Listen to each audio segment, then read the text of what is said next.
भविष्य में DElEd 2018 batch के तृतीय सेमेस्टर जो प्रमोशन हुआ है और डीएलएड 2019 बैच के जो प्रथम सेमेस्टर में अभ्यर्थियों का प्रमोशन हुआ है वह रद्द करके तृतीय और प्रथम सेमेस्टर की परीक्षा भी हो सकती है। दोस्तों, अगर आप फ्रेश पास हैं और प्रमोट हो भी चुके हैं तो भी कुछ मिनट्स के लिए इस वीडियो के साथ बने रहिएगा।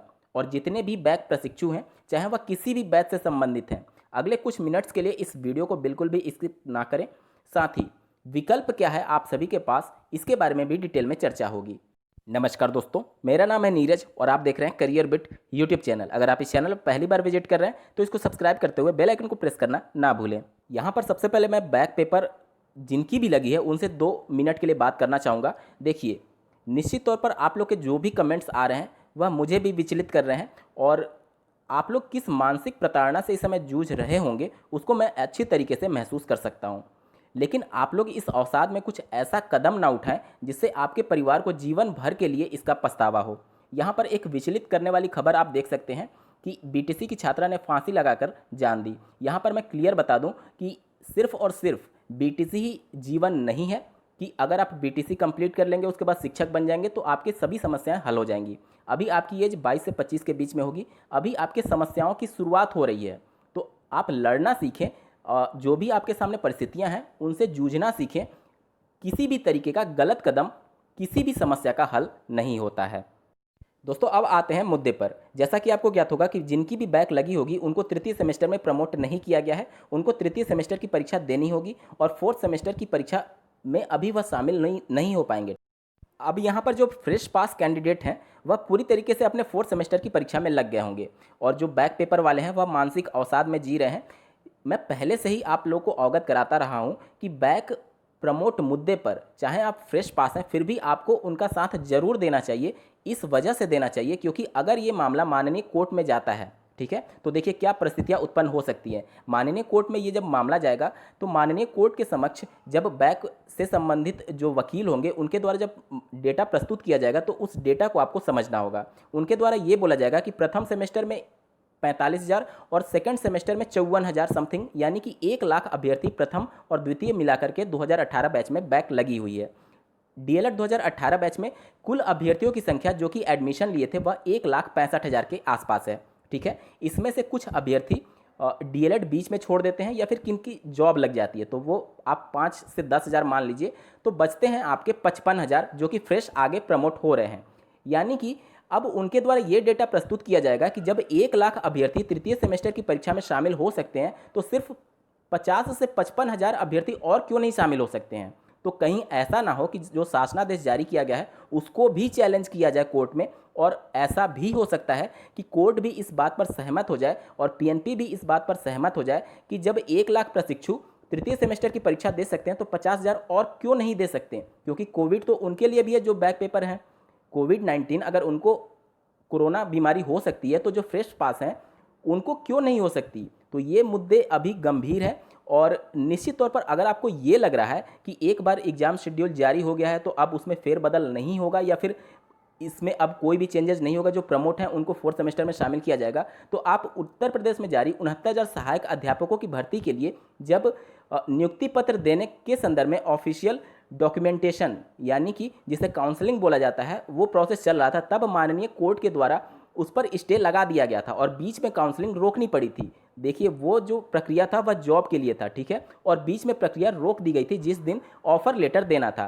तो अभी तो सिर्फ आपके परीक्षा डेट की घोषणा हुई है, तो इन सभी मुद्दों को लेकर के आप सभी सजग रहिए। अगर आप फ्रेश पास भी हैं तो भी आपकी परीक्षाएं रद्द हो सकती हैं और आपको भी थर्ड सेमेस्टर की परीक्षा देनी पड़ सकती है। और अगर ऐसा कुछ होता है तो डीएलएड 2019 बैच भी इस लपेटे में आ जाएंगे।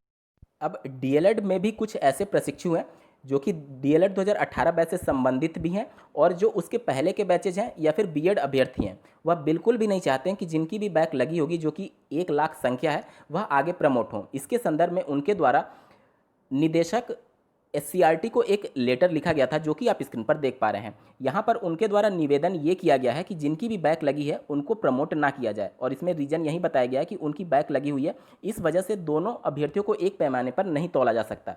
तो इन अभ्यर्थियों की मानसिकता भी समझ लीजिए कि जो आने वाली शिक्षक भर्ती है कोई भी नहीं चाहेगा कि उसमें 1 लाख की भीड़ ज़्यादा हो। अब इसमें दूसरा कानूनी पेच समझ लीजिए। जैसा कि डीएलएड 2019 बैच को बिना किसी बैरियर के सभी 100% अभ्यर्थियों को प्रमोट किया गया, ठीक है।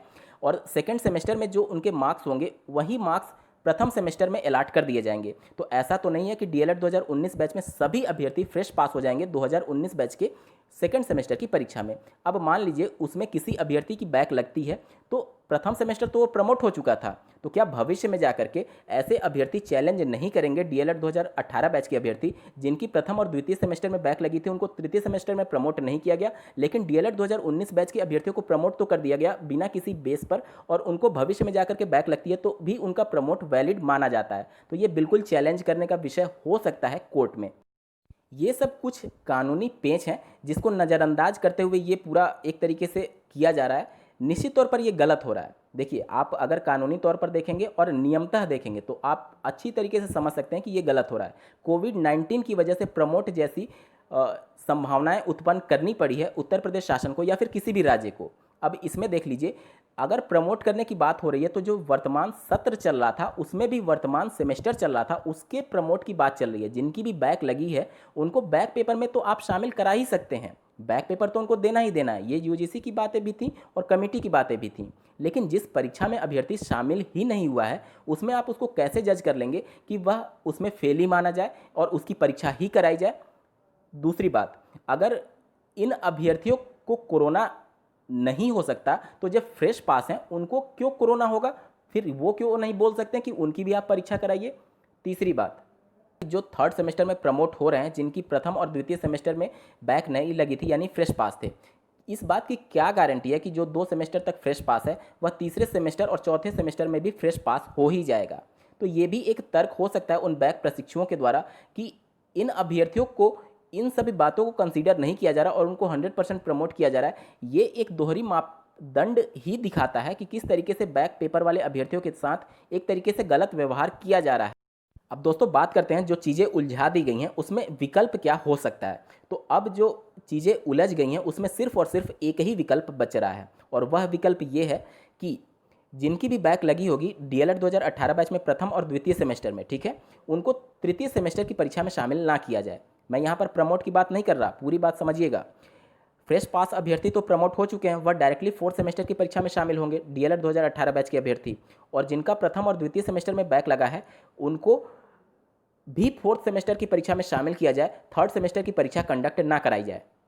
उसके बाद से जब सभी की एक साथ परीक्षाएं कंडक्ट हो जाएंगी यानी कि बैक पेपर और फ्रेश पास सभी फोर्थ सेमेस्टर की परीक्षा में शामिल हो गए, सभी के कापियां जांचने के लिए तैयार हैं। यहाँ पर फोर्थ सेमेस्टर की कापियों का अभी मूल्यांकन रोक दिया जाए, ठीक है।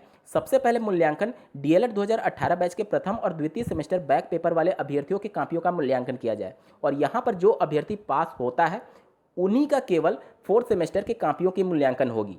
इससे ये जो पीएनपी और सीआरटी अड़ी हुई है कि हम इन अभ्यर्थियों को किस बेस पर प्रमोट करें, तो वो भी उनकी बात रह जाएगी, क्योंकि वह अपना बैक पेपर क्लियर कर लिए हैं। इस बेस पर आप उनको प्रमोट कर सकते हैं तृतीय सेमेस्टर में, और जो अपना बैक पेपर क्लियर नहीं कर पाएंगे प्रथम और द्वितीय सेमेस्टर में तो आप उनको तृतीय सेमेस्टर में प्रमोट नहीं कर सकते हैं, और उनकी आप भविष्य में जाकर के तृतीय सेमेस्टर की परीक्षा कंडक्ट करा सकते हैं। ये पूरा प्रोसेस होना चाहिए, ठीक है। तो अभी जो वर्तमान एग्जाम शेड्यूल जारी किया गया है इसमें सिर्फ एक संशोधन करना होगा कि जो थर्ड सेमेस्टर की परीक्षा जारी की गई है उसमें डीएलएड 2018 बैच को हटा देना होगा, ठीक है। हटाने के बाद से प्रथम और द्वितीय सेमेस्टर की परीक्षा कंडक्ट कराइए, जो बैक पेपर क्लियर करेगा उसी की फोर्थ सेमेस्टर की कापियों का मूल्यांकन कराइए और उनको थर्ड सेमेस्टर प्रमोट कर दीजिए।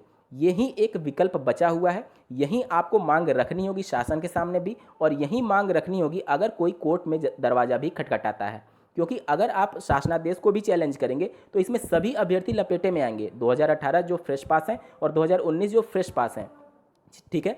तो यहाँ पर चीज़ें और भी ज़्यादा उलझती चली जाएंगी और आप एक तरीके से गर्त में चलते चले जाएंगे, चीज़ें सुलझेंगी नहीं बल्कि उलझती चली जाएंगी। तो आप लोग को अपनी मांगे क्लियर कट रखनी होंगी, क्योंकि शासन के पास आपका एक क्लियर मैसेज जाना चाहिए कि आपकी मांगे जायज़ हैं, उसमें कोई भी ऐसा आपके द्वारा मांग नहीं किया जा रहा है जो कि एक तरीके से नियमतः नहीं है। तो ये चीज़ें भी बिल्कुल क्लियर होनी चाहिए, और यही मांग के साथ अब आप लोग को आगे बढ़ना चाहिए, और इसमें जो फ्रेश पास कैंडिडेट हैं उनको भी उसका बढ़ चढ़ करके सहयोग करना चाहिए और उनकी मांगों में भी अपनी आवाज़ को बुलंद करना चाहिए।